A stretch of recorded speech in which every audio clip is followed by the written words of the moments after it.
Bonjour à tous et bienvenue pour ce second webinaire Remake. Nous avons toujours autant de plaisir à retrouver nos partenaires, professionnels de la gestion de patrimoine et nos associés, clients de la SCPI Remake Live.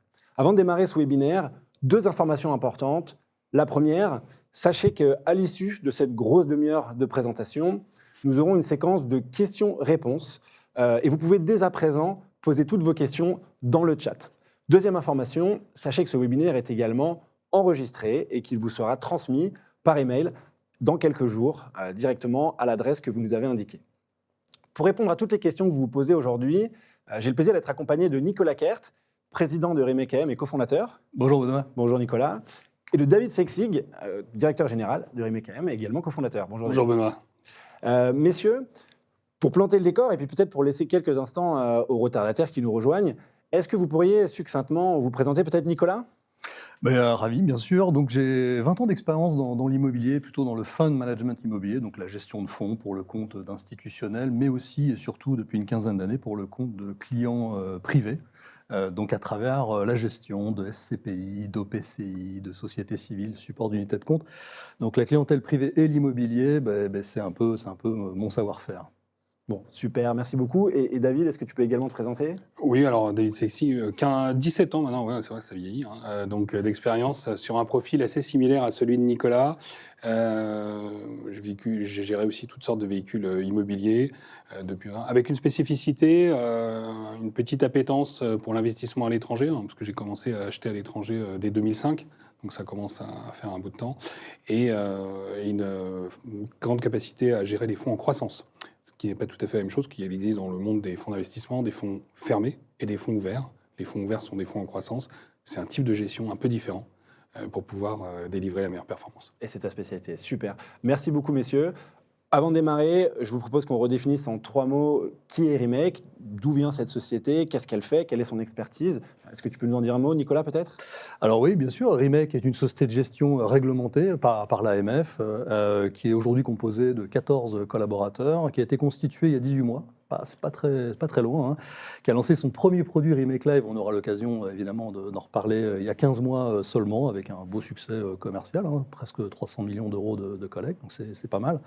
Remake, c'est avant tout en fait la rencontre de professionnels du métier, des professionnels de la gestion, de la distribution, du marketing, de la com et des opérations, et qui constitue donc cette société de gestion qui est indépendante. Et vous savez, quand on est indépendant, on est généralement plus rapide, plus capable d'aller saisir des opportunités, se pivoter, se retourner. C'est ça, Remake Asset Management. Je rajouterais juste un élément, c'est que comme on a la chance d'être jeune, on a mis en place au sein de nos process, évidemment, toutes sortes de processus de gestion et un filtre ESG dès l'origine de la société de gestion qui nous impose, pour tous nos produits que nous lancerons dans le futur, ce filtre ESG avec à la clé des labels, notamment un label ISR pour la SCPI, mais pas seulement, on verra par la suite. Bon, super, on va en reparler. On rappelle qu'une société de gestion, c'est une société régulée, c'est-à-dire que l'État lui donne un agrément pour avoir le droit de gérer l'épargne des particuliers. Et donc, notre métier, c'est de concevoir des produits d'épargne destinés au grand public et de les gérer avec toujours ce contrôle très important des autorités de l'AMF, l'autorité des marchés financiers. Exactement. Je vous propose qu'on rentre dans le vif du sujet, messieurs. Je vais rappeler la thématique de ce webinaire. Le marché immobilier baisse, l'immobilier baisse. Comment on tire de la performance dans ce contexte de marché-là ? Pour répondre à cette question, je vous propose qu'on adresse 3 grandes thématiques. D'abord, qu'on parle des marchés immobiliers, de la santé des marchés immobiliers, qu'on parle également de la santé du marché de la SCPI. Et puis, je vous propose qu'on en termine en faisant un point à mi-année de Remake Live, des avancées, de ce qui s'est déjà produit. Et puis, évidemment, en parlant des perspectives, qu'est-ce qui nous attend pour les mois à venir sur cette SCPI. Nouvelle génération, on le rappelle, cette SCPI qui n'a pas de droit d'entrée. David, je te propose qu'on commence avec toi, puisque parmi tes nombreuses fonctions au sein de la société de gestion, c'est toi qui supervises les acquisitions de la SCPI Remake Live. Est-ce que tu peux, toi qui es face au marché immobilier quotidiennement, est-ce que tu peux nous faire un point, est-ce que tu peux nous parler de la santé des marchés immobiliers qu'adresse Remake Live, sur lesquels investissent Remake Live ? Alors, si on prend un petit peu le monde d'avant, on voit que la profondeur de marché, c'est-à-dire le volume de transactions en immobilier d'entreprise en Europe, c'était bon an mal an 250 à 280 milliards d'euros par an en immobilier d'entreprise. Donc je rappelle que l'immobilier d'entreprise, ça regroupe le bureau, les commerces, l'immobilier d'exploitation type hôtellerie ou de santé, ou voire crèche, et puis la logistique et l'activité. Donc on est sur un terrain de jeu qui est déjà très très grand. Donc ce terrain de jeu, aujourd'hui, on constate au premier trimestre que les transactions ont baissé de l'ordre de 60%. 60%, c'est une belle chute. Alors, une chute, ça ne veut pas dire que les gens sont à terre, ça veut juste dire qu'aujourd'hui, on multiplie les opportunités dans le marché actuel parce qu'on constate effectivement que cette baisse, elle est un petit peu différente d'un marché à l'autre. C'est-à-dire qu'aujourd'hui, le marché global en Europe est en train de se découpler. On a des marchés qui réagissent plus vite que d'autres, qui actent de la baisse de l'immobilier en immobilier d'entreprise plus rapidement que d'autres. Lesquels, par exemple ? Alors, on a les économies du Nord et les économies du Sud qui ont des comportements un peu différents. Et on voit par exemple que sur l'Allemagne, alors l'Allemagne c'est un peu en retard, ça n'a pas encore bougé beaucoup, mais en tout cas sur les Pays-Bas, ça a énormément baissé. Les pays type Dublin, Royaume-Uni, sont des pays qui ont énormément baissé. L'Irlande notamment, puisque effectivement, nous on est d'ailleurs très investis en Irlande. Et en Espagne aussi, même si c'est un pays du Sud. Alors au milieu, on a la France. Et la France, on en avait parlé la dernière fois, c'est le pays qui aujourd'hui a mis le plus de temps à se décaler, puisqu'on constate seulement maintenant des baisses de valeur avec des vendeurs un petit peu moins exigeants. Alors, il faut quand même rappeler, parce que quand on entend ce mot de baisse de l'ordre de 60% des marchés immobiliers, des volume de transactions, ça peut faire peur. Il faut quand même rappeler que c'est pas une chute dans son marché. Ce qui se passe, c'est qu'on a plutôt, c'est pas une crise de l'immobilier qu'on est en train de vivre. On est en train de vivre une crise financière qui a des impacts sur l'immobilier. Je rappelle qu'on vient d'un monde de quantité de monnaie extrêmement importante, puisque la masse monétaire qui a été créée suite à Lehman sur les 10 dernières années, on vient du monde de l'argent pas cher. Hein. Et aujourd'hui, les taux remontent, cet argent devient plus cher, et en faisant en sorte que cet argent devienne plus cher, eh bien, l'accès au crédit devient plus cher. Et si l'accès au crédit devient plus cher, il y a de moins en moins de gens qui peuvent emprunter à partir du moment où les actifs qu'on finance génère moins. Un chiffre peut-être pour corroborer ce que tu dis, David, c'est que les fonds immobiliers en Europe, en moyenne, avant la crise financière, avaient des effets de levier de l'ordre de 70%, loan to value. Aujourd'hui, on est plus entre 40 et 50%. Donc il y a moins d'effets de levier dans les fonds, mais néanmoins, si vous coupez l'accès au crédit ou du moins vous le rendez plus cher, vous avez moins d'acheteurs et en face des vendeurs qui ne sont pas prêts à vendre à des prix cassés. Donc forcément, le marché se fige, les volumes d'investissement baissent, et puis à un moment donné, les vendeurs finissent par comprendre qu'il faut baisser raisonnablement les prix. Les acheteurs qui sont en equity et qui n'ont pas de dette sont là, c'est le cas des SCPI d'ailleurs, et donc du coup, il y a des affaires à faire évidemment dans un marché qui ralentit comme celui-là. Oui, tout à fait. Alors si je résume bien, c'est qu'en fait, on a une baisse du volume des transactions qui est très important, pas parce qu'il y a moins de vendeurs, mais tout simplement parce qu'il y a moins d'acheteurs, parce que l'accès au crédit est plus compliqué, et donc les SCPI, de manière générale, qui collectent de l'argent cash, se retrouvent en position de force aujourd'hui. Cash is king. Exactement. On est passé d'un marché, on sort de 10 ans de marché vendeur, et on rentre dans un marché acheteur.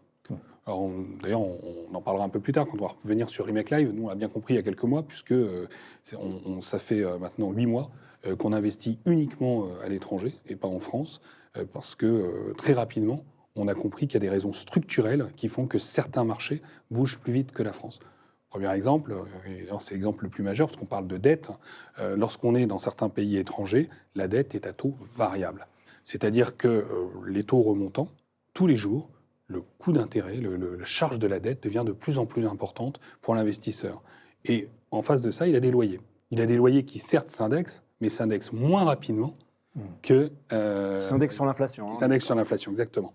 Il a des loyers qui augmentent beaucoup moins rapidement que le coût de sa charge financière. Conclusion, il arrive à un moment où il y a un effet de ciseau, et finalement, ces loyers ne suffisent pas à couvrir sa charge financière. Et là, il vend.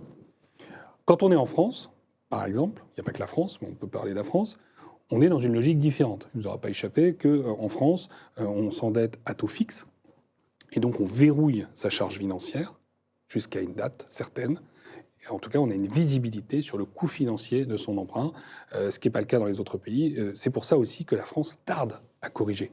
Parce que les vendeurs, ils ont moins le couteau sous la gorge, c'est vrai, qu'à l'étranger. Ils ont bloqué un taux. Ils ont figé une performance. Alors, est-ce que cette performance, elle est suffisante par rapport aux autres classes actives? Ça, c'est un autre sujet.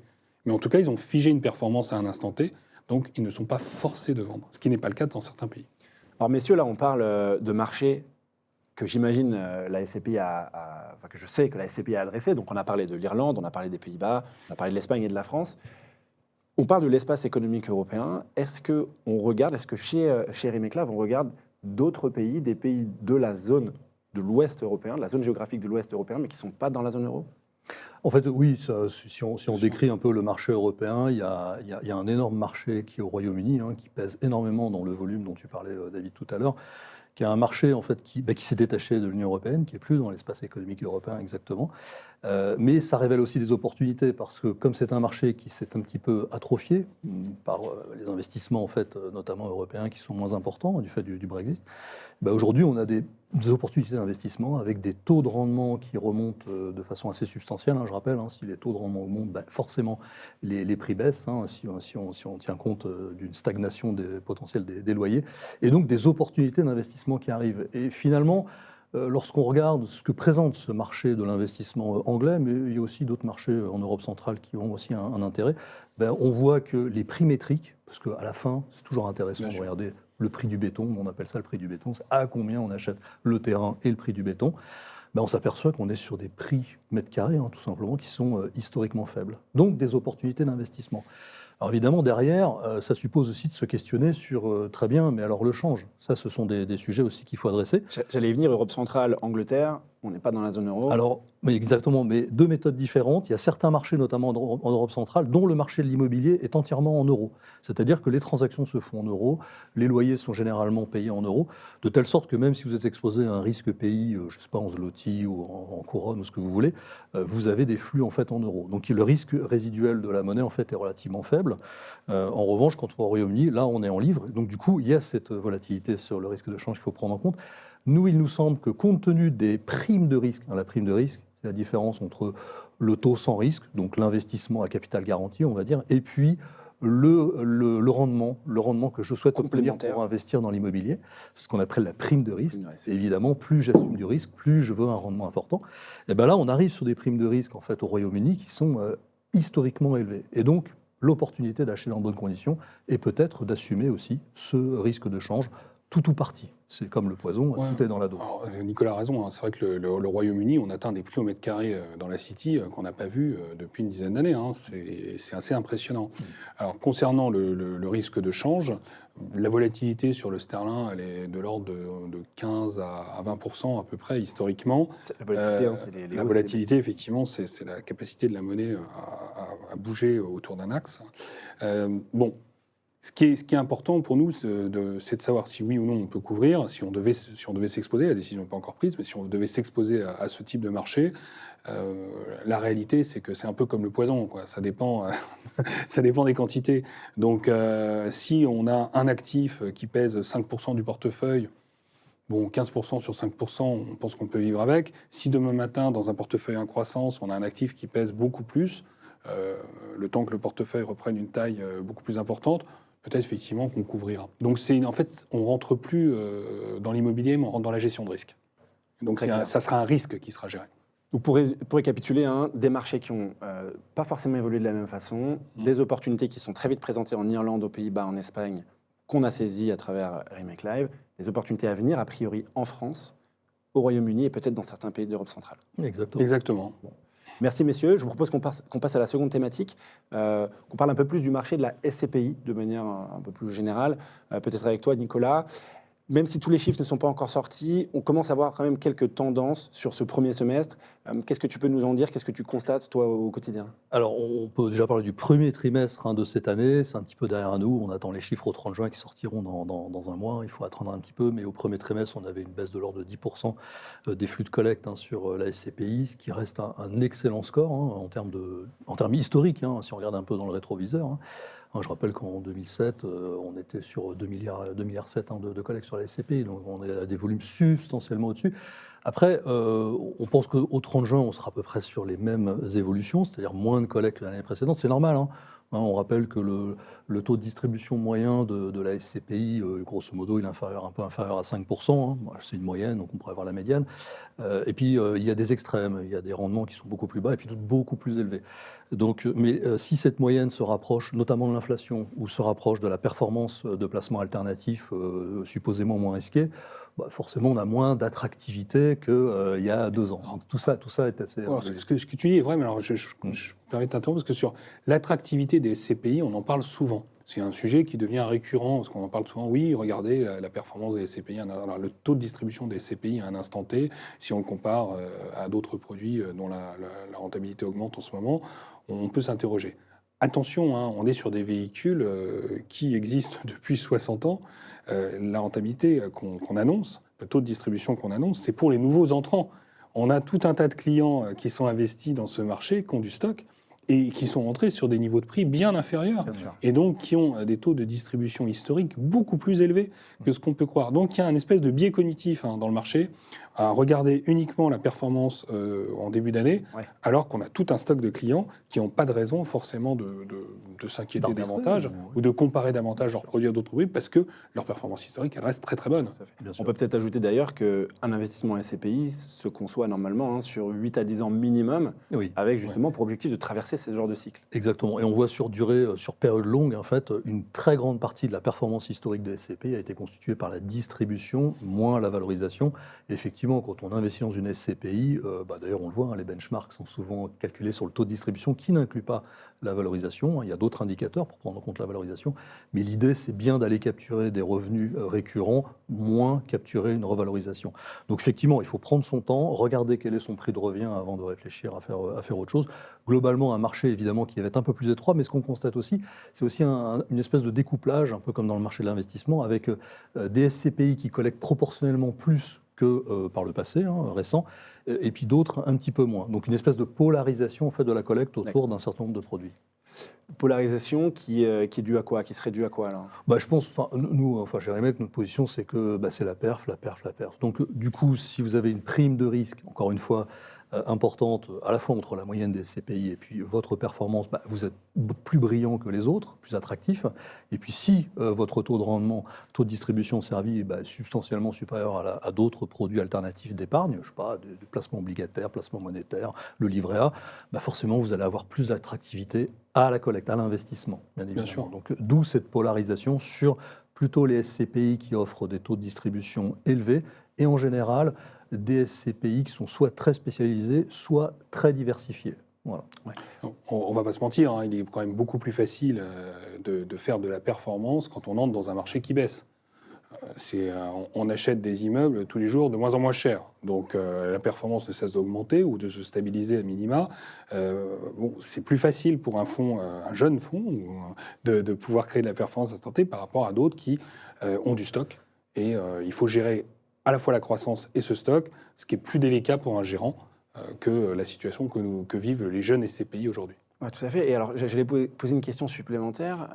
Est-ce qu'on n'est pas également... Donc, il y a une polarisation de la collecte vers ces véhicules qui font aujourd'hui beaucoup de distribution. Est-ce que ce n'est pas favorisé par l'univers de taux qu'on connaît? On a connu une décennie de taux bas, baissiers, qui était plutôt favorable à la valo. Oui. Et aujourd'hui, l'univers a changé. Effectivement, donc, dans un monde où les taux baissent, ce qu'on a connu entre 2010 et 2020 de façon assez simpliste, en fait, quoi que vous achetiez, vous saviez que ça se revaloriserait l'année d'après, puisque les taux de rendement baissent. Après, ils baissent de façon plus ou moins... Taux d'intérêt, les taux directeurs. Alors, je parle des taux de rendement de l'immobilier qui sont aussi guidés par les taux directeurs, évidemment. Et donc, du coup, quoi que vous fassiez, il y avait de la performance en capital qui se créait de façon assez facile. Donc, je parle de la performance en capital, la revalorisation du prix des actifs de l'immobilier.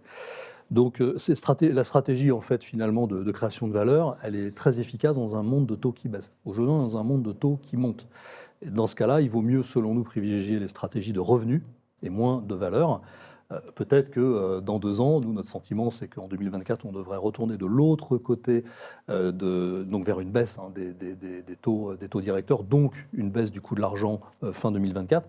Dans ces conditions, il devrait y avoir des conditions pour que les prix augmentent de nouveau, puisqu'on aurait une baisse des taux. Mais en attendant, il faut plutôt privilégier, nous semble-t-il, une approche revenu qu'une approche valeur. D'autant plus que les revenus bénéficient de l'indexation, qui est une protection partielle contre l'inflation. Alors je dis partielle parce que on ne couvre pas l'inflation avec de l'immobilier. C'est pas vrai, on le couvre partiellement, on ne peut pas couvrir totalement. Quand on voit des indexations très élevées ou des niveaux d'inflation très élevés, c'est illusoire de croire que la place va pouvoir répercuter ces augmentations à l'euro aux locataires. Pourquoi ? Tout simplement parce que les locataires sont aussi des chefs d'entreprise et eux-mêmes ne peuvent pas répercuter à l'euro les charges qu'ils ont sur le client final. Sauf si toi, Benoît, tu es prêt maintenant à payer tes yaourts plus cher il y a quelques mois, mais peut-être pas. Donc, on est contraint malheureusement de le faire. Mais oui, j'entends ce que tu veux dire, c'est-à-dire qu'en fait, on ne peut pas, même si l'inflation était à 15%, on ne pourrait pas aller voir toutes les entreprises en leur disant on augmente ton loyer de 15%. Non, ce qui est important, c'est quand même de sécuriser un locataire, c'est pas de l'étouffer. Donc certes, quand on a des indexations, comment ça fonctionne chez Rimec ? On applique effectivement le contrat de bail, qui est un contrat sous seing privé, dans lequel la méthode d'indexation, qui diffère selon les pays, on peut en dire pendant des heures, parce que chaque pays a des méthodes qui sont différentes. En tout cas, on applique la méthode d'indexation des loyers, et puis on regarde un petit peu comment ça se passe. Si ça grince un peu, on discute. Tant que ça ne grince pas, on laisse un peu filer. Mais effectivement, la décision finale, en tout cas à la gestion, la décision finale, c'est quand même de garder le locataire, de faire en sorte d'entretenir une relation de longue durée pour pouvoir générer le maximum de revenus sur la durée de détention de l'immeuble pour l'investisseur final en SCPI. Donc oui, il faut absolument pas croire qu'on puisse répercuter à l'infini la hausse de charges aux locataires. Peut-être un point à rajouter sur le marché globalement, si on a 3 petites minutes, bien sûr. C'est important, je pense, de le signaler, c'est que, comme tu le disais tout à l'heure, David, on n'est pas face à une crise de l'immobilier, on est face à une remontée en fait, des taux généralisés qui impactent toutes les classes d'actifs. Et ce qu'il faut noter, c'est qu'on n'a pas un marché locatif de l'immobilier entreprise qui décroît de façon sensible. Qu'est-ce que ça veut dire ? Ça veut dire qu'on n'a pas des millions de mètres carrés vacants dans toutes les métropoles européennes. Par exemple, pour le bureau, on n'a pas des millions de mètres carrés de commerce vacants. Certes, il peut y avoir des points chauds sur lesquels, je pense notamment à la Défense, où à un certain moment donné, il peut y avoir des vacances élevées, à la City également. Donc, tactiquement, il y a peut-être des territoires en fait à éviter. Mais globalement, ce qu'il faut retenir, c'est que le taux d'emploi en Europe et le taux de chômage, notamment en Europe, le taux de chômage est à moins de 7% en moyenne européenne. C'est très très bas. Et donc, on a une situation d'emploi élevée. Ça veut dire qu'on a une demande locative de façon générale sur l'immobilier d'entreprise qui se tient. Ça veut dire quoi ? Ça veut dire que les entreprises, en fait, sont là pour louer, payent des loyers et donc, quelque part, contribuent à ce que nous, SCPI de façon générale, on n'ait pas d'accident de vacances notamment, et donc de baisse des revenus. Donc, si d'un côté, vous avez des revenus qui se maintiennent et que vous les inflatez tout ou partie par le mécanisme dont tu parlais, David, nous, on ne sent pas de risque globalement sur le marché des SCPI, sur les revenus. Voilà. Il y a un sujet sur les valeurs, on en a parlé tout à l'heure, c'est évident, il faut que tout ça se recale. Oui, tout à fait. Alors justement, ça me permet de faire la transition, merci Nicolas, ça me permet de faire la transition vers Rimec. Finalement, Rimec là-dedans, Rimec dans tout ça, dans ce marché qui baisse, réussit à faire de la performance en 2022, on le rappelle, 7,64% de taux de distribution. Oui. Quelle a été la distribution, David, sur le premier semestre 2023 ? Alors sur le premier semestre 2023, on a maintenu le niveau de distribution de l'année précédente. Donc on reste aujourd'hui sur le niveau de distribution qu'on avait fixé en début d'année. Alors, quand on est en début d'année, c'est toujours un petit peu dur d'estimer la distribution finale, surtout quand on est sur des fonds en croissance. Ouais. Quand on a un fonds de 4 milliards, vous avez une certaine visibilité sur les revenus. Quand vous doublez votre taille régulièrement, c'est un peu plus complexe. Donc on avait annoncé en fait une fourchette de performance, une fourchette de distribution entre 6,5 et 7,5%. Aujourd'hui, on y voit un petit peu plus clair, on est à mi-année, donc on est en train de réduire cette fourchette et on pense atterrir entre 7 et 7,5% pour l'exercice 2023 en taux de distribution. Taux de distribution, donc fiscalité étrangère réintégrée. Absolument. On est d'accord. Les perspectives pour la deuxième partie de l'année, donc on l'a dit, a priori maintenir cette distribution-là sur 2024, même si c'est très loin et qu'il y a encore beaucoup de choses qui peuvent se produire d'ici là, mais sur a priori... Sur 2024, on est encore un petit peu en avance de phase. Ce qu'on vise, c'est à ce moment-là d'être toujours entre 6 et 7% pour l'année 2024. De taux de distribution, super. Je pense que nos investisseurs en seront ravis. On a vu également, au début du mois de juin, le prix de la part se réévaluer, prendre 2% de valeur. C'est un peu contre-intuitif par rapport à ce qu'on vient de se dire sur les baisses de valeur en immobilier. Qu'est-ce que vous pouvez nous en dire? C'est contre-intuitif, oui et non. En fait, on a bien compris qu'aujourd'hui, ceux qui collectaient, qui avaient du cash, étaient un petit peu seuls dans le marché. On est passé d'un marché vendeur à un marché acheteur, ce que je disais tout à l'heure. Donc, quand on arrive dans un marché plus acheteur, on est d'abord en capacité supérieure par rapport à ce qu'on a pu faire par le passé de négocier un prix. Et si en plus on ajoute là-dessus à un instant T, tactiquement, du bashing sur une classe d'actifs, une typologie d'actifs, c'est-à-dire en fait une défiance à un instant T sur une sous-typologie de l'immobilier, en l'occurrence le commerce. C'est ce qui est arrivé l'an dernier. On sortait du Covid et ce qu'on appelait une période de commerce bashing. Tout le monde a dit oui, c'est fini, les commerces physiques vont mourir, on va tous être dans la matrice, on sera tous sur Amazon en train de commander, et il n'y aura plus jamais de commerce réel. Et du coup, on fait la logistique. Voilà, et du coup, bien sûr. En contrepartie. Et ben non, en fait, c'est pas arrivé. On a vu que le commerce, tant qu'il est bien placé, ça se passe bien.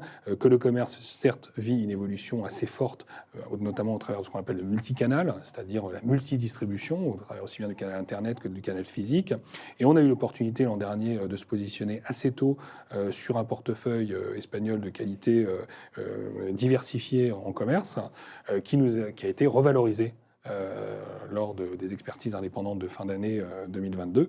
Et c'est cette revalorisation qu'on a souhaité mettre en avant en revalorisant le prix de la part.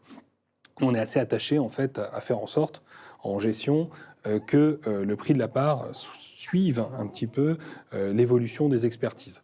On trouve que c'est plus juste parce que techniquement, pas rentrer dans la technique, mais on pourrait se retrouver ce qu'on appelle soit en situation de surcote, soit en situation de sous-cote. C'est-à-dire surcote, ça veut dire que les nouveaux associés payent plus cher la part que ce qu'elle vaut réellement, j'en sais rien, parce que c'est très compliqué la valeur, le sentiment de valeur, mais en tout cas, ce qu'elle est expertisée. Et quand on est en sous-cote, ça voudrait dire qu'on le paye moins cher. On comprend bien que dans ces deux solutions, c'est pas satisfaisant. Quand on est en surcote, finalement, le nouvel entrant paye une prime pour avoir accès à un produit. Quand on est en sous-cote, on est en train de vendre moins cher à des nouveaux entrants un produit existant. Bon, je suppose que quand quelqu'un a un appartement et qu'il le vend, il n'a pas envie de le vendre moins cher que ce qu'il vaut réellement pour faire plaisir à des entrants. Donc, il y a des situations qui sont un peu complexes. Pour éviter ces sujets, pour éviter des discussions autour de ces sujets de valeur, nous, on fait le choix d'emmener le véhicule dans une trajectoire qui est conforme à celle de ses valeurs d'expertise. Et du reste, c'est la même chose pour les revenus. Nous, on considère que les revenus générés pour les clients en place, ils doivent être répercutés aux clients en place. Aujourd'hui, on n'a pas l'occasion de réaliser des plus-values, parce qu'on n'en est pas à arbitrer. En revanche, quand il y a du résultat, le résultat il est distribué. Il n'est pas stocké pour les clients futurs qui achèteraient gratuitement finalement un revenu qui a été d'ailleurs, soit dit en passant, défiscalisé quand même. Donc on est partisan en fait d'être assez pur, transparent. On répercute les augmentations de valeur, on répercute les revenus immobiliers perçus. Alors, beaucoup de performances en 2022, pas mal de performances en 2023, une augmentation du prix de part. Quelle collecte ça a généré, Nicolas? Et puis, en face de cette collecte, qu'est-ce qui a été fait dans la SCP Remake Live? Alors, je répète que quand on investit dans une SCP, c'est pour un horizon d'investissement de 10 ans. Nous, on a bâti en fait notre business plan au moment où on a lancé la SCPI sur des hypothèses de performance défensive, parce qu'on est dans un environnement qui est quand même un peu tumultueux. Je rappelle que notre TRI 10 ans prévisionnel, c'est 5,9%, avec une revalorisation de 0,4% à l'intérieur de ce TRI. Donc on est plutôt en approche par an. Donc on est plutôt en approche effectivement revenu que valorisation. Alors on est ravis de battre notre objectif, mais je rappelle quand même que c'est ça l'objectif long terme qu'il faut avoir en tête. Et du coup, j'ai oublié ta question, mon cher Benoît. La question, Nicolas, c'était de te demander toute cette perf, finalement, est-ce qu'elle génère des flux sur le premier semestre? Est-ce qu'il y a eu de la collecte dans la SCPI? Et puis, en face de cette collecte, exactement. Qu'est-ce qu'on a été capable de faire pour faire de la perf? Alors voilà, au premier semestre, donc on a collecté à peu près 175 millions d'euros. Donc on est ravis au dernier trimestre d'avoir augmenté la capitalisation de la SCPI d'une centaine de millions d'euros, en face desquels on a environ 230 millions d'euros d'investissement, d'engagement immobilier. Un engagement, c'est quoi? C'est une promesse ou un acte, mais en tout cas, ce sont des engagements fermes et définitifs qui vont se réaliser dans les futurs à venir. Et sur ces 230 millions d'euros d'investissement, 120 millions d'euros qui ont été investis à date. Donc vous voyez qu'il y a encore 110 millions d'euros en fait restant à investir dans les semaines ou dans les 2 mois. Dans les 2 mois C'est ce qui reste à exécuter. En fait, on est engagé sur des opérations immobilières, des opérations d'investissement immobilier, puis maintenant, il faut les exécuter, parce que l'immobilier, c'est le temps long. Quand on investit en France, entre le moment où on identifie un actif et le moment où on l'acquiert, il se passe entre 4 et 6 mois. L'une des raisons, l'un des supports à la performance aussi de Remake Live, c'est le fait d'avoir été très tôt dans la conception du produit à l'international. Bon, ça, c'est notre culture aussi, ce que je disais. J'ai investi à l'étranger depuis 2005, donc effectivement, on n'a pas découvert l'investissement immobilier à l'étranger. Et quand on est à l'étranger, il y a des spécificités sur les marchés immobiliers. Et l'une des spécificités sur certains marchés, c'est la rapidité d'exécution. Quand on investit en Irlande, par exemple, on peut exécuter un investissement en 1 mois et demi. Pays-Bas, c'est pareil, 1 mois et demi. Donc ça veut dire qu'on va très très vite. Quand on va très très vite, ça permet de générer davantage de performance parce que la différence entre le mois et demi en Irlande et les 6 mois en France, c'est 4 mois et demi de loyer supplémentaire sur cette période qui rentre dans la SCPI. Donc c'est un support à la performance qui s'accumule quand on multiplie les investissements à l'étranger. Et c'est aussi finalement tout le travail du gérant, c'est-à-dire de bien calibrer les dates d'acquisition avec l'arrivée de la collecte, c'est pour ça. faire en sorte d'exécuter le plus rapidement possible. Un bon gérant, c'est avant tout équilibrage actif-passif et performance. Donc j'anticipe une collecte. Benoît, tu nous donnes d'ailleurs des prévisions de collecte, puisque tu es au contact du marché, en face desquelles je mets des hypothèses d'investissement. Évidemment, je modifie mes allocations sectorielles géographiques en fonction des opportunités, notamment quels sont les marchés qui bougent le plus vite. D'ailleurs, ce qui nous fait dire que la France commence à redevenir attractif en termes de rendement. Donc là, le gérant repousse un petit peu plus de France dans son allocation, c'est intéressant. Et puis du coup, il met tout ça en balance et on arrive à un équilibrage qui permet de créer, dans les meilleures conditions qui soient, si j'investis à l'étranger, de la surperformance par rapport à ce que j'avais prévu. Oui, alors c'est du coup, enfonçons le clou sur cette construction de la performance. Donc, on a compris tout à l'heure en préambule, des immeubles plus rentables aujourd'hui que ce qu'on pouvait trouver il y a 18 mois environ sur les marchés immobiliers. Un effet, du coup, de relution, de création de valeur qui est lié au timing des acquisitions. Est-ce qu'il y a un autre moteur de perf dans la SCPI ? Alors, peut-être pour revenir sur le point, je voudrais illustrer le propos sur les écarts de prix qui peuvent exister, qui sont générateurs de performance. Le dernier investissement qu'on a fait en Irlande, c'est un immeuble qui est acheté à Dublin, centre-ville de Dublin, enfin l'équivalent du QCA parisien. Cet immeuble a été marketé dans le marché, c'est public, il y a même des articles qui ont été édités en Irlande là-dessus. 54 millions d'euros. Ok, très bien, voilà. Cet immeuble-là, on l'a acheté 32 millions d'euros le mois dernier. Donc vous voyez les écarts en fait, de valorisation qui peuvent exister dans certains pays. C'est exceptionnel puisqu'en face, on avait un vendeur qui était stressé, en l'occurrence un mandataire judiciaire. Donc autant dire que lui, il a envie de se débarrasser entre guillemets de l'immeuble. Donc il peut y avoir des écarts très importants. Mais si j'achète moins cher et que mon revenu est équivalent, j'ai des taux de rendement faciaux qui évidemment augmentent. Bon, cet actif-là qui est très bien placé, on a des taux de rendement de 6,5. Donc le premier moteur de performance, c'est d'acheter des immeubles de qualité en fait, à des taux de rendement supérieurs. Ça, c'est le socle de la performance. Tu veux peut-être poursuivre, David, sur les moteurs. Non, bien sûr. Investir effectivement de cette manière, ça nous protège aussi des variations futures sur la valeur. Quand on acquiert en plein centre-ville de Dublin du foncier finalement irlandais à 6 500 € du mètre, alors que sur les 10 dernières années, il a largement atteint les 10 000 € du mètre sur ce type d'emplacement, c'est une protection de valeur effectivement pour l'investisseur final. Donc on reste effectivement très focus sur les opportunités. Nicolas a eu raison de rappeler que cette opportunité elle est quand même assez exceptionnelle. On avait un vendeur stressé avec une banque au milieu. On parlait de l'impact de la remontée des taux d'intérêt. Là, on est clairement dedans. On avait un actif qui avait été financé à 70% de levier, des taux d'intérêt qui augmentaient considérablement, une banque qui saisit un immeuble, l'immeuble qui est mis en vente par un liquidateur et une opportunité de saisie rapide pour des gens qui disposent de cash, comme ça a été le cas pour la SCPI. Deuxième moteur de performance, c'est la capacité à délivrer très vite des investissements en face de la collecte, ce qu'on parlait sur le métier, l'exécution. Acheter très vite, ça c'est la clé. Nous, on a fait, et puis troisième moteur de performance, et c'est le choix que nous avons fait chez Remake, on est capable de mettre en place de la dette au sein de la SCPI. Alors on disait tout à l'heure que la dette coûte cher. Oui, elle coûte plus cher. On se finançait à 1% il y a 5 ans. On est aujourd'hui sur des taux d'intérêt à 4,5-5% dans certains pays. Donc forcément, c'est un coût qui est plus cher. Après, la dette, en fait, il y a de la bonne dette et de la mauvaise dette. C'est comme le cholestérol. C'est que, évidemment, si vous avez enquillé de la dette à 1% de taux et que demain, on vous demande de la renégocier à 5% parce qu'elle arrive à échéance, là, vous êtes dans la mauvaise dette. C'est que ça ne va pas forcément bien se passer. Vous allez devoir accepter en fait, des baisses de performance de votre investissement. Nous, on accepte de mettre de la dette. On est autour de 15% de levier dans la SCPI pour une bonne raison. C'est qu'on a souhaité limiter le délai de jouissance offert à nos investisseurs parce qu'on a 3 mois pleins de délai de jouissance, premier jour du 4e mois.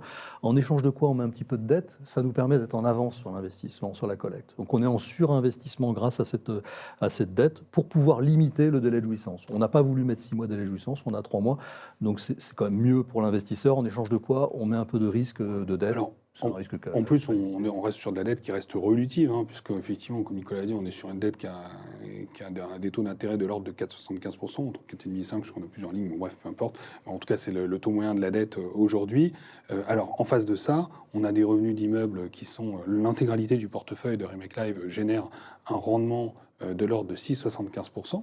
Donc on a déjà un effet de levier en fait entre ces deux valeurs. Et une durée de bail de 10 ans. Voilà, on a une visibilité sur les flux, parce qu'on a une durée des flux un tout petit peu inférieure à 10 ans, plus proche de 9 que de 10, mais c'est pas très grave, à un an près, ça change pas grand-chose.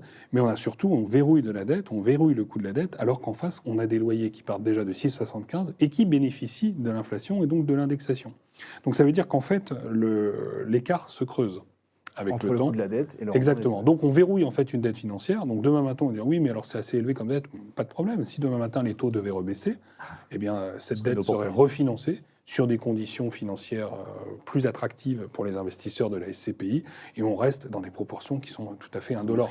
15%, ça permet juste de faire en sorte d'aligner les intérêts des associés, de faire en sorte qu'ils ne soient pas dilués dans un véhicule en croissance et c'est vraiment l'objet de cette dette. Merci messieurs. On va dire un dernier point. Il y a beaucoup de questions qui arrivent sur le chat et je pense qu'il va être temps de répondre à ces questions. Juste avant, il y a quelque chose qu'on n'a pas abordé jusqu'ici, c'est l'engagement ESG. On sait que Remake Asset Management et sa SCP Remake Life sont fortement engagés sur cette thématique-là. Il y a un label ISR, on le connaît, dans lequel on s'engage à améliorer de façon constante la qualité environnementale de nos immeubles. Et il y a également une poche sociale dans cette SCPI. Est-ce que vous pouvez nous en toucher un mot? Est-ce que vous avez des nouveautés? Est-ce qu'il y a des choses qui se passent au sein de cette poche sociale? Alors, la poche sociale de la SCPI, donc effectivement, la SCPI, elle est labellisée ISR. Déjà, c'est un premier point. Elle est labellisée Investissement Socialement Responsable. Je rappelle que c'est un label d'État qui est donné suite à un audit sur des process et sur une méthode qui est mise en place par la société de gestion sur son fonds avec des objectifs très tangibles. On est ce qu'on appelle, alors désolé pour l'anglicisme, on fait ce qu'on appelle du best in progress. Contre ce qu'on peut trouver dans les actions, qui est du best in class. Alors le best in class, ça veut dire j'achète le meilleur dans un environnement. Donc je pourrais être j'achète le meilleur immeuble au niveau de son empreinte énergétique, exactement. Et nous, on a un best in class, c'est-à-dire que j'achète un immeuble et je... Comment ? Best in progress, pardon. Merci. Et je m'engage à l'amener vers une meilleure empreinte énergétique sur un horizon de 3 ans. Donc c'est des engagements forts, pour la société de gestion.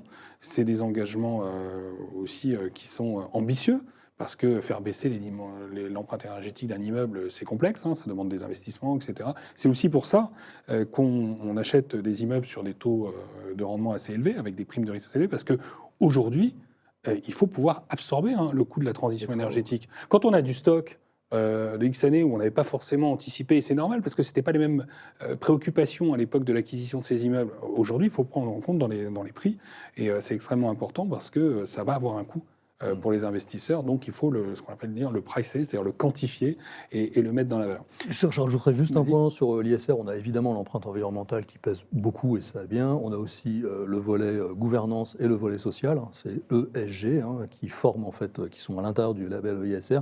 Ce qu'on a voulu faire justement sur Remake Life, c'est aller plus loin sur la partie S, sociale. Vous entendez peut-être dans le marché bruisser la volonté de labelliser ou de créer des normes sur le volet social de l'épargne financière. Nous, ce qu'on a souhaité mettre en place, c'est une poche sociale, donc qui investit 10% de la collecte sur des actifs sociaux. Alors, c'est du logement social, mais c'est aussi de l'hébergement d'urgence, c'est aussi des actifs loués à des associations de réinsertion, par exemple. Donc, c'est 10% de la collecte qui investit dans cette poche sociale.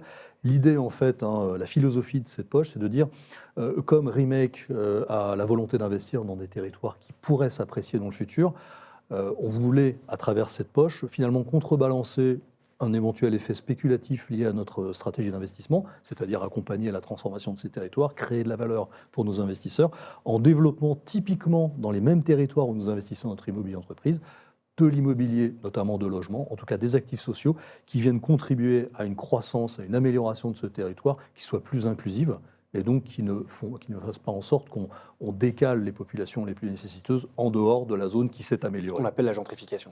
Exactement. Donc c'est la philosophie. Et c'est, en termes de quantité, 3 actifs investis Alors, à date. c'était ma question. Donc, il y a 3 acquisitions aujourd'hui au sein de cette poche sociale qui ont été réalisées l'année Pour dernière. 70 logements.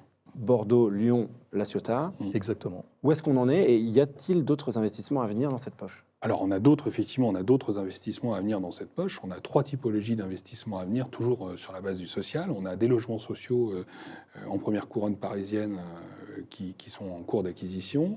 On a aussi un hôtel d'urgence qui est en cours d'acquisition, sur lequel on va être finalement en capacité de proposer des logements pour des gens en situation d'urgence dans des conditions financières extrêmement basses. Donc c'est vraiment c'est l'impact social, j'ai envie de dire, par excellence, parce que l'hébergement, c'est quand même un besoin primaire pour tout à chacun. On a aussi un investissement qui est en cours sur un immeuble qui va permettre la réinsertion de femmes au travers du travail. Au travers du travail, notamment au travers d'ateliers sur la cuisine, me semble-t-il, Ouais. entre autres. Donc là, on a plusieurs cordes à notre arc, et puis on a un dernier volet qui est en cours d'étude, là aussi sur des logements sociaux destinés à des personnes âgées qui n'ont pas les moyens de se loger parce qu'ils ont des toutes petites retraites, avec une fabrication très très particulière de ces logements. On en reviendra un peu plus tard. Bien sûr. Mais vous voyez, taux de distribution, l'année dernière, 7,64. Cette année, on espère être entre 7 et 7,5. Malgré tout, une poche investie à 10% de la collecte sur le social. On devrait être à la fin de l'année encore à 10%. C'est pas antinomique. On arrive en fait à fabriquer, je dirais, du bien, du bonheur, dans un produit qui continue de performer. Nous, c'était notre volonté. On a préféré faire un produit dont quelques dents du râteau permettent de faire du social, mais sur des volumes importants, puisqu'on collecte beaucoup et on a beaucoup d'investissements, générer de la perf, et donc être attractif en termes de performance pour financer justement cette partie sociale. Alors, j'ajoute peut-être un point qu'on n'a pas mentionné.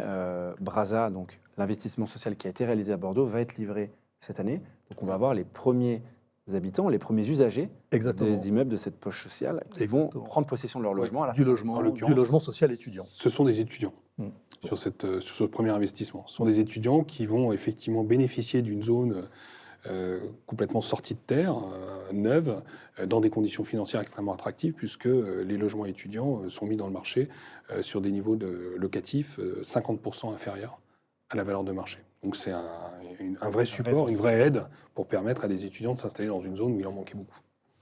Merci beaucoup, messieurs. On arrive au bout de ce webinaire. On a dépassé un tout petit peu. C'est le temps maintenant des questions-réponses. On a eu beaucoup de questions sur le chat qui sont arrivées. Je vais vous les poser. On va essayer de faire des réponses courtes, si vous le voulez bien, parce qu'on a déjà dépassé un petit peu le timing. La question qui revient le plus, c'est une question sur la liquidité des SCPI, sur les sorties potentielles. La question qui revient souvent, c'est de nous demander, puisqu'on n'a pas de frais d'entrée, est-ce que nous, on n'est pas surexposé à des volumes de sortie très importants qui bloqueraient la liquidité de la SCPI? Alors c'est la tentation qu'on pourra avoir, c'est de dire, puisque je n'ai pas de frais, je peux faire des allers-retours et quasiment faire de la gestion de trésorerie sur un produit qui a rapporté l'année dernière 7,54 de TD. Donc autant dire que ça c'est non, c'est niet, ça ne se passera pas comme ça pour plusieurs raisons. C'est que d'une part, nous adressons une clientèle privée qui est une clientèle en fait d'investisseurs qui épargnent pour la retraite ou pour le long terme. Évidemment, comme nous ne travaillons qu'exclusivement avec des conseillers en gestion de patrimoine, que ce soit à travers l'assurance vie ou en titre, c'est évidemment la philosophie qui est poussée. Donc on est sur un produit long terme. Deuxièmement, Comme le prix de souscription est égal au prix de retrait, ce qui change plein de choses en matière d'affichage, notamment en assurance vie, et nous on pense que c'est la bonne voie à suivre dans le développement de l'offre immobilière, on peut se dire j'entre à 100, je sors à 100, c'est parfait. Voilà. Nous, ce qu'on a souhaité mettre en place, c'est un pare-feu, c'est de dire pendant les 5 premières années de détention, si vous souhaitez sortir, vous payez une pénalité de 5%. Donc autant dire que c'est un peu punitif. Et d'ailleurs, en assurance vie, la plupart des assurances vie, même la totalité, si je crois bien, mettent en place aussi des contraintes de sortie pendant ces premières années, 3 ans ou 5 ans, ça dépend des assureurs, qui limitent cette volonté en fait, de sortie. Je dirais que le troisième pare-feu contre cela, c'est la perf. La perf. Quel est l'intérêt d'arbitrer un produit qui fonctionne même si, effectivement, il n'y a pas de frais de sortie ou qu'il n'y a pas d'écart entre le prix d'entrée et le prix de sortie. Nous, on pense qu'on est condamné à faire de la perf. Je pense que c'est une bonne condamnation et puis il se trouve qu'on aime bien faire ça. Donc, j'ai envie de dire, tant qu'il y a de la perf, il n'y a pas vraiment de sujet. D'ailleurs, on s'aperçoit d'une chose, pour revenir sur le point, c'est que la polarisation de la collecte, elle est sur les produits qui font la perf, enfin, du taux de distribution, du rendement, au détriment de ceux qui sont plutôt en bas de classement. Donc, je m'intéresserai plutôt à ceux qui sont en bas de classement sur cette thématique que ceux qui sont plutôt en haut classement. Ouais. En fait, la performance, tant qu'elle est supérieure à l'inflation, elle protège un peu des sorties. Pourquoi vendre un produit qui me rapporte de l'argent ? Voilà, parce que c'est toujours derrière l'arbitrage. C'est que je récupère mon cash, mais je le mets où alors ? Sur des produits monétaires, sur du fonds en euros, voilà. Donc évidemment, on a aussi des phénomènes d'attrition, c'est-à-dire qu'on peut avoir des décès, etc. Moi, je rappelle que tous les décès, les accidents en fait, de la vie n'entrent pas en compte dans la pénalité de sortie de 5%. Évidemment, ça, c'est quelque chose qu'on n'a pas voulu au moment où on a... Dès le début, on a voulu mettre Voilà. cette exonération en place, parce que l'idée, c'était de ne pas mettre en place une double peine pour des gens qui vivraient un drame personnel. Alors, la deuxième question, qui revient régulièrement, qui est un peu la question inverse, là, pour le coup. On a parlé des performances de la SCPI Remake Live, bonnes, qui devraient attirer, on l'espère en tout cas, de nouveaux investisseurs. Est-ce qu'on n'a pas, à un moment donné, un risque de surcollecte, un risque de se retrouver avec trop de cash par rapport aux investissements qu'on a dans les tuyaux ? Non, alors aujourd'hui, ce qui se passe, c'est qu'effectivement, on est multidistribué. Donc la multidistribution, ça nous aide aussi certes, on a beaucoup de cash, mais ça nous aide à diversifier ce cash. Donc on n'est pas sur des véhicules qui collectent massivement par un seul canal, avec un risque de...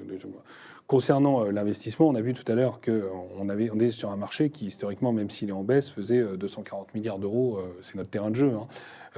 À mi-année, on a analysé près de 5 milliards d'euros de dossiers d'investissement. Il y a là pour 5 milliards d'euros de valeurs immobilières qui ont été envoyées chez Remake pour analyse. Exactement. Donc ça laisse à penser qu'on a quand même un peu de marge. Parce que, comme le disait Nicolas tout à l'heure, on s'est positionné sur 230 millions depuis le début de l'année.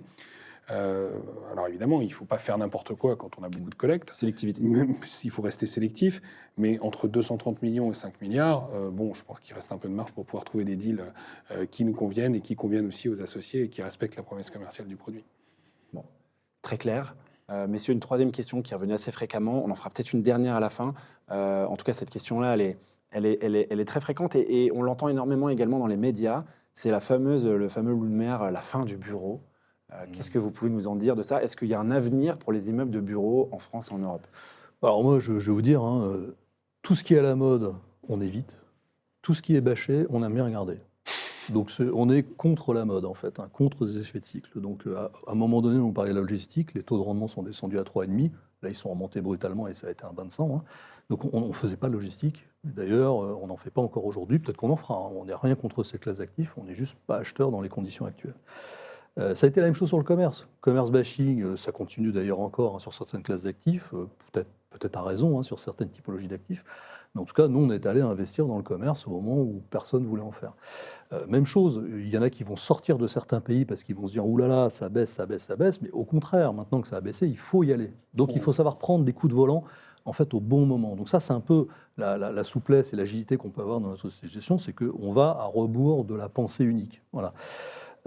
Du coup, ce qui veut dire que sur le bureau, évidemment, il y aura moins d'espace de bureau adressé pour une quantité en fait, de collaborateurs identiques, pour une quantité en fait, de salariés identiques. Ça, c'est important de le noter parce qu'il ne faut pas oublier qu'on a une quantité de collaborateurs, en fait, de salariés qui travaillent dans le monde de l'immobilier entreprise qui progresse. C'est-à-dire qu'entre 2010 et 2020, on a davantage de personnes qui ont besoin d'utiliser du bureau pour travailler. Ouais. Donc ça, c'est l'effet démographique, l'effet aussi tertiarisation des économies, notamment en Europe centrale. Il ne faut pas oublier, toutes ces populations-là se tertiarisent à vitesse grand V. Et donc, du coup, tout ça nécessite des surfaces de bureau. Mais évidemment, elles ne vont pas prendre des surfaces de bureau complètement has-been. Et donc là, il y a une vraie question en fait, sur l'immeuble de bureau ancienne génération, ou sur lequel, évidemment, il y a des risques considérables. Si vous achetez cet immeuble d'ancienne génération dans un parc de bureaux dans lequel vous n'avez pas d'alternative en matière de constructibilité, ben là, effectivement, le futur n'est pas terrible. Si en revanche, vous achetez un immeuble de bureau sur un terrain autour desquels vous avez des actes, enfin, des zones en fait, qui s'aménagent pour faire du logement, par exemple, et donc de densifier les parcelles sur lesquelles vous êtes investi, eh ben, vous pouvez imaginer une sortie alternative de votre actif de bureau en autre chose. En attendant, votre bureau, il est loué. Et comme ça n'intéresse pas grand monde d'acheter du bureau, vous exigez du vendeur des taux de rendement élevés, et donc vous avez cette rente finalement élevée, et cette option de sortie sur votre terrain. C'est la raison pour laquelle chez Rimec, on ne l'a peut-être pas dit, mais j'en profite, c'est que nous, on préfère être en pleine propriété pour deux raisons. C'est qu'on maîtrise le foncier, on maîtrise l'avenir de l'immeuble, et on peut augmenter la performance énergétique de l'immeuble plus facilement que sur une copropriété. Et donc, maîtriser son foncier, maîtriser son actif, c'est aussi protéger la valeur et peut-être même aller chercher les opportunités de création de valeur. Donc, le bureau, pour nous, c'est une opportunité.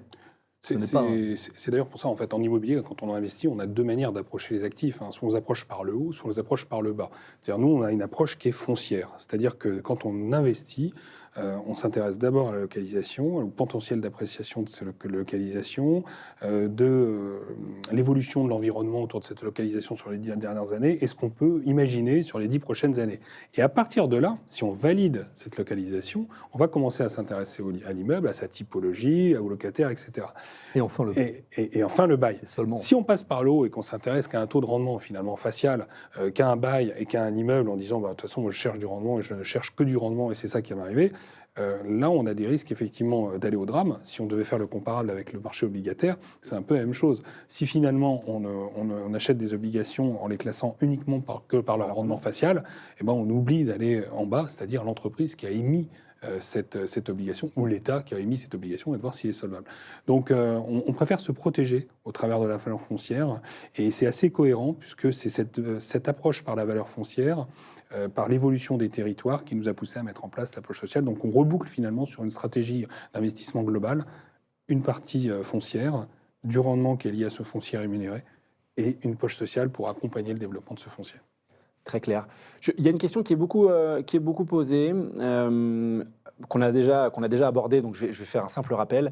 On nous demande beaucoup comment on construit la performance dans notre SCPI. On rappelle, on l'a dit tout à l'heure, des immeubles nettement plus rentables aujourd'hui sur le marché qu'il y a 18 mois, un peu de dette, et puis cette capacité, ce talent du gérant, il faut le dire, à bien calibrer le timing de ses acquisitions par rapport à l'arrivée de la collecte. Plus vite je réalise mon acquisition après l'arrivée de ma collecte, et plus vite je fais rentrer des nouveaux revenus dans cette SCPI. Et ces trois effets cumulés permettent de délivrer une performance qui est supérieure au rendement facial de nos immeubles. Exactement. Ouais, la performance, pour la générer dans une SCPI, il faut être rapide.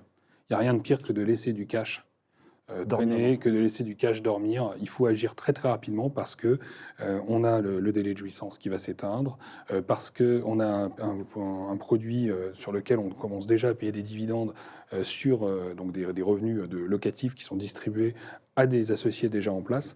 Donc il faut toujours avoir un coup d'avance. C'est pour ça que ce coup d'avance, il passe par le sourcing, avoir un sourcing le plus large possible, une stratégie d'investissement diversifiée, qui est plus complexe, peut-être à expliquer, parce qu'on vend plus un style de gestion opportuniste basé sur la valeur foncière qu'une thématique. Ouais. Mais à côté de ça, là, ce qui protège aussi l'investisseur associé, c'est que quand on n'est pas enfermé dans une thématique, ça veut dire qu'on peut bouger le volant plus rapidement suivant les baisses de marché spécifiques. Le commerce ne va pas bien, si on valide l'emplacement, on y va. Le bureau ne va pas bien, si on valide l'emplacement, on y va. Si on est dans un fonds bureau, spécialisé bureau, on n'a pas le choix en fait. On subit le bureau et on n'a pas de capacité à alterner entre les... Dit autrement, les stratégies en fait qui consistent à faire du frigo sur le cash en attendant une éventuelle baisse de prix à la fin de l'année. Moi, je connais des amis qui ont patienté des années et des années avant d'acheter leur résidence principale en étant... Après, ils sont trop vieux pour s'endetter. Ouais. Ils sont trop vieux pour s'endetter et finalement, ils ont fait une erreur. Donc, nous, on ne fait pas frigo. Là où on va, c'est là où on sent que les opportunités sont les meilleures. Donc, on n'hésite pas à être très agile en matière de géographie et de secteur pour aller chercher les opportunités, mais sans attendre. Très clair. Allez, une dernière question qu'on nous pose également régulièrement. Enfin, une réponse très courte parce qu'on a vraiment débordé. On voit qu'on investit à l'étranger dans cette SCP Remake Live. Il y a combien de personnes chez Remake? Comment on fait pour investir à l'étranger? Allez, j'y vais. Donc, on est 14 collaborateurs. Donc, on partait de 8 en début d'année, on a 14. Donc, on a une croissance en fait, de l'effectif qui est conforme en fait, à la croissance de la société. La première chose à faire, c'est d'avoir un deal flow, un pipeline, ce qu'on appelle un pipeline le plus large possible, parce que bien acheter, c'est pouvoir choisir.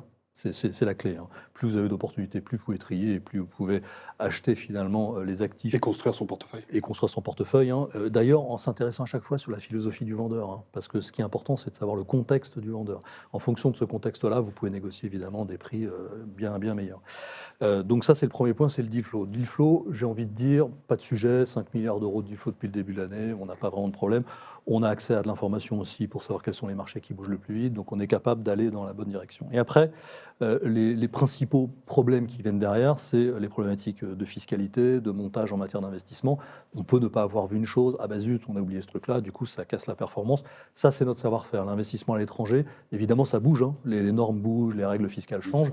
Ça, c'est notre capacité en fait à comprendre et à processer les opérations d'investissement pour que ça se passe bien. Donc, il n'y a pas vraiment d'accident sur l'investissement à l'étranger. Puis la troisième strate, c'est le locatif. C'est-à-dire, bah oui, un jour le locataire va partir, un jour il y aura des travaux. Oui, il faut mettre en place le plan ISR, le plan d'amélioration. Et là, en fait, on a une équipe d'asset management qui se fait aider aussi d'une équipe administration de biens dans les pays locaux pour déployer cette gestion. Et puis, j'ai envie de dire, dès lors qu'on a une durée moyenne des baux de 10 ans, qu'on a des flux sécurisés, les problèmes locatifs et les problèmes immobiliers ne sont pas demain sur notre produit.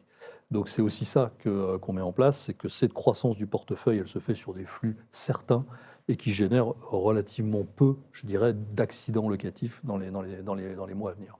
Merci Nicolas. C'est la fin de ce webinaire, de ce second webinaire Remake. Merci à tous de nous avoir suivis. Je vous rappelle que vous recevrez l'enregistrement par mail dans les jours à venir. Merci Nicolas pour ces réponses passionnantes. Merci Benoît. Merci à toi David également pour ces réponses très intéressantes. Et on vous dit à très bientôt pour un autre webinaire Remake avec plaisir. À bientôt.